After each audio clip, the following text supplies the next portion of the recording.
স্বাধীনতার ঘোষক শহীদ প্রেসিডেন্ট জিয়াউর রহমানের দুই পুত্রবধূ যেন জিয়া পরিবারের ঢাল তলোয়ার।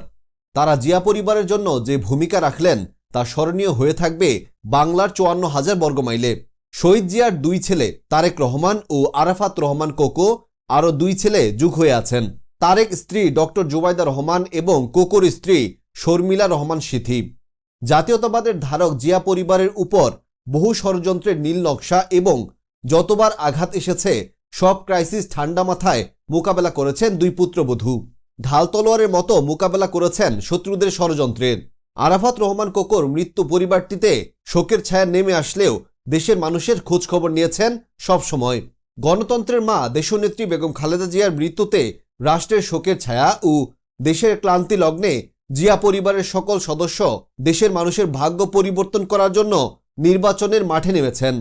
নিরঙ্কুশ বিজয়ে জাতীয়তাবাদের কাণ্ডারি দেশনায়ক তারেক রহমান ৩৫ বছর পর প্রথম পুরুষ প্রধানমন্ত্রী হয়ে জিয়া পরিবারের সম্মান অক্ষুণ্ণ রাখলেন।